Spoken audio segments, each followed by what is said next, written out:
Welcome back to Madhu vlogs. Hi friends, hi hi hello, ఎలా ఉన్నారు? నేనైతే చాలా బాగున్నాను. మరి మీరు బాగున్నారా?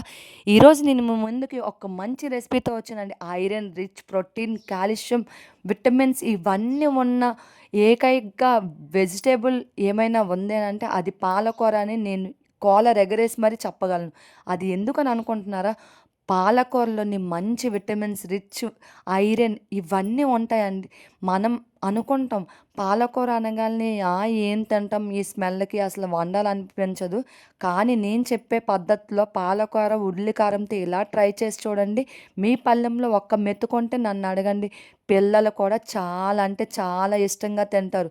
పాలకూర నచ్చని వాళ్ళు కూడా ఒక్కసారి ఈ కూర ట్రై చేసి చూడండి. తప్పకుండా వాళ్ళ లంచ్ రెసిపీలో ఖచ్చితంగా ఇది యాడ్ చేసుకుంటారు ఫేవరెట్ డిష్‌గా. మరి వీడియోలోకి వెళ్ళే ముందు ఒక చిన్న రిక్వెస్ట్, వీడియో ఎండ్ వరకు చూడండి. ఇంట్లో ఉన్న ఇంగ్రీడియెంట్స్‌తోనే చేసేద్దాం. Let us start. Firstly stove వెలిగించుకొని ఒక కడాయి పెట్టుకొని ఒక 2 టేబుల్ స్పూన్స్ ఆయిల్ యాడ్ చేసుకోవాలి. ఎందుకనుకున్నారు?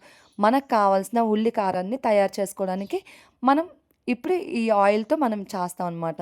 ఒక టేబుల్ స్పూన్ మినపగుళ్ళు, ఒక టేబుల్ స్పూన్ పచ్చెనపప్పు, 2 టేబుల్ స్పూన్ ధనియాలు, 7, 8 ఎండుమిరపకాయలు, వెల్లుల్లిపాయలు పొట్టు తీసినవైనా, పొట్టు తీయలేనివైనా, అలాగే 1 టేబుల్ స్పూన్ జీలకర్ర. ఇవన్నీ సిమ్‌లో పెట్టి దోరగా వేయించుకోవాలి. ఇలా దోరగా వేయించుకున్న దాంట్లోనే 2 మీడియం సైజు ఉల్లిపాయలను ఇలా కట్ చేసుకోండి. ఇలా కట్ చేసుకున్న మొత్తాన్ని జస్ట్ ఉల్లిపాయలు ట్రాన్స్పరెంట్ రంగులోకి వస్తే సరిపోద్ది. మాడిపోతే మాత్రం ఆ ఉల్లి కారం టేస్ట్ అనేది కంప్లీట్‌గా చేంజ్ అయిపోద్ది. సో, నేను చెప్పినట్టు ఉల్లిపాయలు కంప్లీట్‌గా ఉడికించవసరం లేదు. అలాగే మాడబెట్టే పని లేదు. బ్రౌనిష్ వరకు రావాలి అని అస్సలు వెయిట్ చేయొద్దు. జస్ట్ ట్రాన్స్పరెంట్‌గా చేంజ్ అవుతే సరిపోద్ది. దీన్ని ఒక ప్లేట్‌లో తీసుకొని అది బాగా చల్లారిపోయిన తర్వాత ఇప్పుడు మిక్సీ జార్‌లోని మనం ట్రాన్స్‌ఫర్ చేసుకోవాలి. ఇలా ట్రాన్స్‌ఫర్ చేసుకున్న మొత్తాన్ని మనం మిక్సీ పట్టుకోవాలి. గ్రై ఫైన్ పేస్ట్‌గా మనం గ్రైండ్ చేసుకోవాలండి.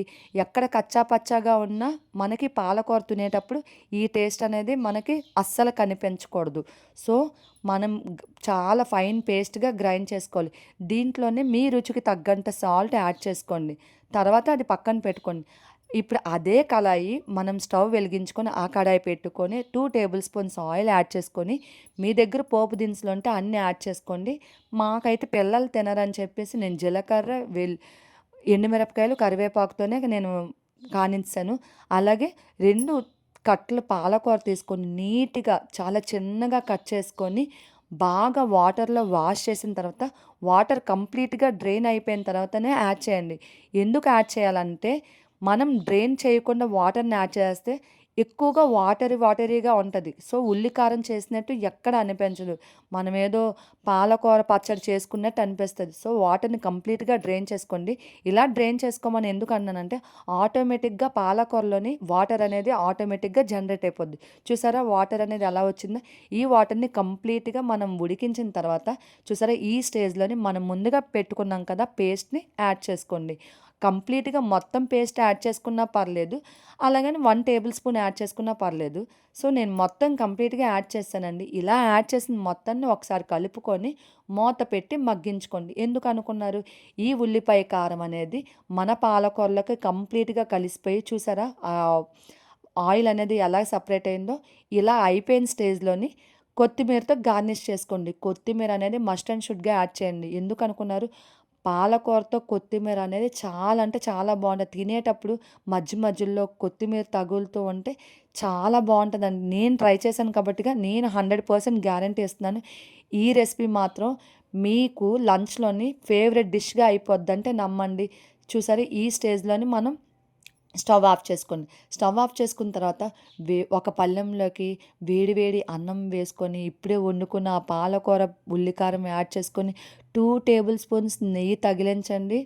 ఎక్సలెంట్‌గా ఉంటదండి. నేను చేసినట్టు, నేను చూపించినట్టు ఒక్కసారి మీరు ట్రై చేయండి. చాలా అంటే చాలా బావుంటది. పిల్లలు గూడా చాలా ఇష్టంగా తింటారు. పాలకూర అంటే స్మెల్లు పడని వాళ్ళు కూడా ఇది చాలా అంటే చాలా ఇష్టంగా తింటారు. ఈవెన్ ఇది రోటీలోకి గాని, చపాతీల్లోకి గాని చాలా బావుంటది. ఒకసారి నేను చూపించినట్టు ట్రై చేయండి. నచ్చిందా? నచ్చితే ఖచ్చితంగా ట్రై చేయాల్సిన రెసిపీ అండి. మీరు ట్రై చేసి మీకెలా వచ్చిందో నాకు కామెంట్‌లో చెప్పండి. థ్యాంక్ యూ ఫర్ వాచింగ్ అండి. మీ సపోర్ట్ వల్ల నేను ఇంతవరకు వచ్చాను. Thank you so much.